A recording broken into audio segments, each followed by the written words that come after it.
did yoga this morning a little too aggressively. Hey, my Beletzes, hi. So if you're new here, my name is Michelepaiva. I'm a licensed psychotherapist. And you know what? Let's talk about why people were buying a lot of toilet paper. I would love for you to comment below. Were you one of the people buying a lot of toilet paper? Today, we're going to talk about why people have been hoarding toilet paper, or at least were hoarding toilet paper. And I know it seems like a funny topic, but it really speaks of a bigger problem that is more global than you would expect. Why are people hoarding toilet paper? Why are narcissists so quick to jump on those people? And what is it saying about those people and the narcissist? Okay, this is a big issue and we're going to go into different topics here. But number one, there are people who, as soon as they hear of a crisis, get very afraid. Now, it's okay to be afraid and want to prepare and want to plan.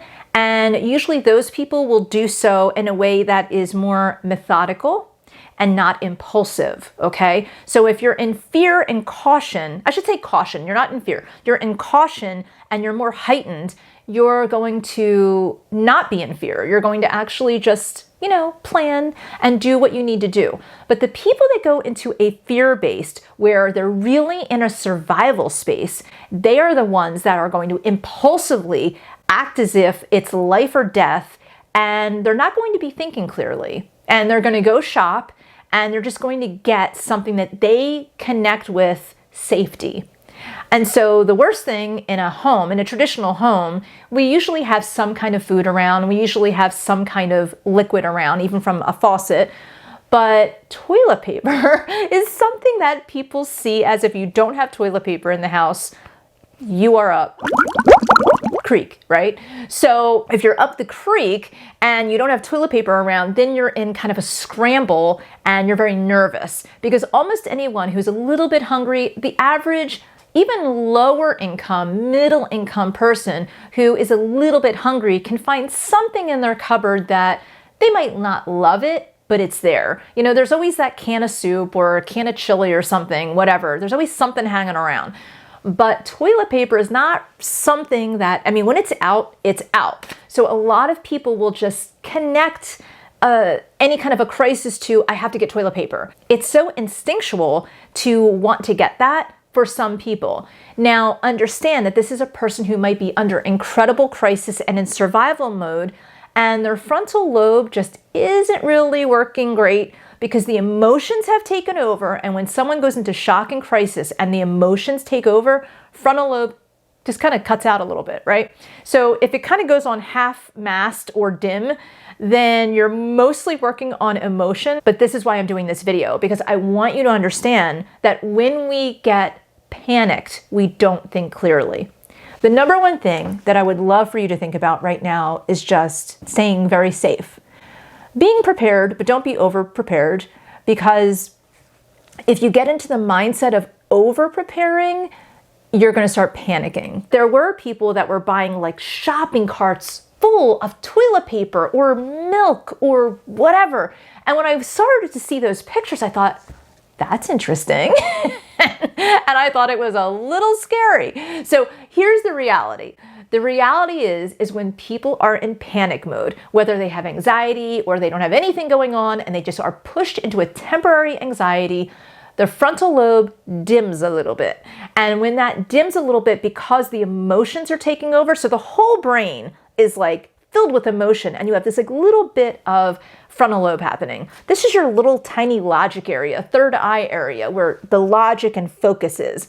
But if you are in panicking or in shock, fear, heightened caution even, the emotions take over and more of your brain is focused on emotion than logic.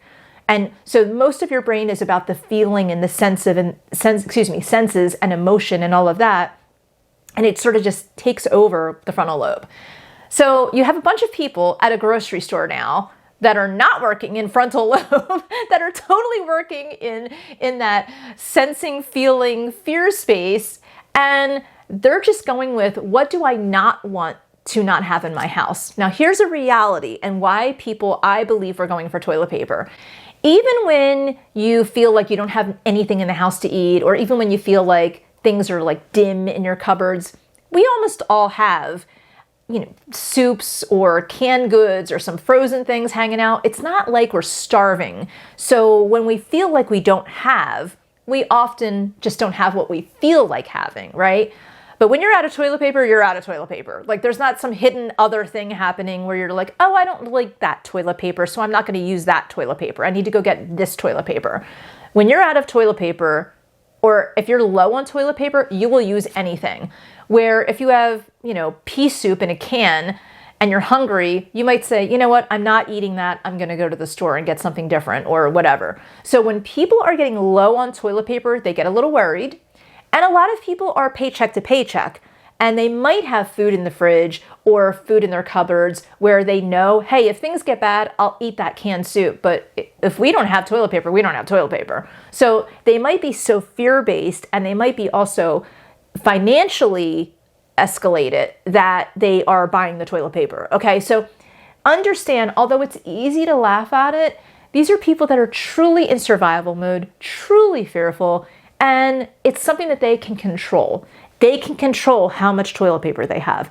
They might be able to control how much milk or eggs or vegetables they have. Although, oddly, when I went to the store a few times just to get a few things, I was happily surprised at the amount of fruits and vegetables that were there, but I was also very concerned that there were so many fruits and vegetables there. You would think that making soups or doing healthy eating in any way would be the number one thing that you would want to do, not buy potato chips and all of that. And I saw a lot of that gone. Interesting. Anyway, bottom line is when people are living in a space of deprivation and feeling like they need to sacrifice too much, they're going to purchase and behave in a way that shows that feeling of deprivation.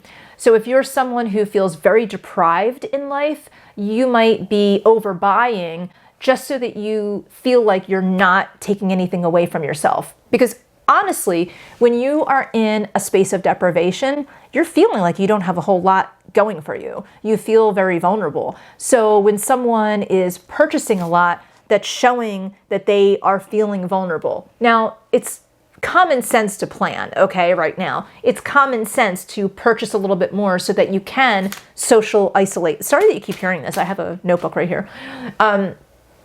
It's common sense to isolate more socially. So when you're isolating more socially, of course, you're going to have to purchase a little bit more for the most part. And hopefully you have the finances to do that. But for people that are overdoing it, for the people that are hoarding, that's not a good thing, right? So understand that if you're in that position and you're feeling right now that, okay, you have things right now, but what if the stores run out? Or what if this happens? Or what if that happens? That is you replaying really bad stories in your mind.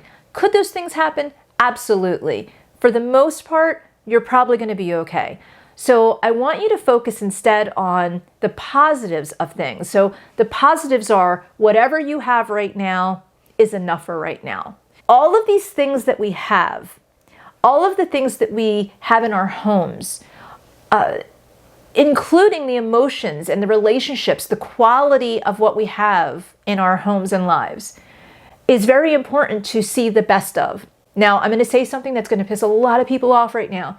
But even if you're with a narcissist right now, unless they're a psychopathic narcissist that is so deadly that you should be getting away from them, even in a plague, for the most part, look at the bright side of everything. If you're with someone that's really hard to live with, if you're with someone who's bordering on malignant, if you are with someone who is very toxic to you right now, just focus on, because you're probably quarantined or self-isolating and you're going to go crazy if you don't change your mindset. I want you to focus on how this is helping you become more resilient as long as you keep focusing on how to maneuver and manage that relationship. Not just the relationship with that person, but the relationship with yourself. Focus on self-care. So as much as we can laugh at people that were buying all of that toilet paper, you know what they were doing? They were focusing on self-care. And I commend them on that at minimum, okay? So let's at least look at that and go, you know what? These were poor people who were going out and really afraid and focusing on self-care. And maybe I'm calling attention to it because I would have loved to have done that. Maybe I wish I had the guts to do that. I don't know. I'm just throwing things out there. Bottom line is I want you to feel very proud of what you have and blessed by what you have. And I want you to focus on your self-care and your health, okay? So for right now, let's do a quick little meditation. Closing the eyes. If you want to peek, you can peek. And focus on breathing. Roll the shoulders back a little bit. You can roll them a few times. Get the creaks out. You might hear some of mine. I did yoga this morning a little too aggressively. A lot of planks going on, so my shoulders are a little tight right now. And focus on breathing. Focusing on self-love, on abundance, on seeing the humor of everything, and seeing the beauty in everything. Seeing the beauty in what once looked like toxic, and seeing the resilience and the strength that you have within yourself. Inhale, exhale. All right, so we're going to be doing more on breathing and focusing on your respiratory system, because if you do get a bug that might be going around, I want your lungs to be as healthy as possible. So we're going to be focusing on healthier lungs and what to do when you're sick, no matter what kind of sickness that you have, to really strengthen and empower yourself more. Okay, so that's it for now. I have another video for you, and I want you to leave comments below.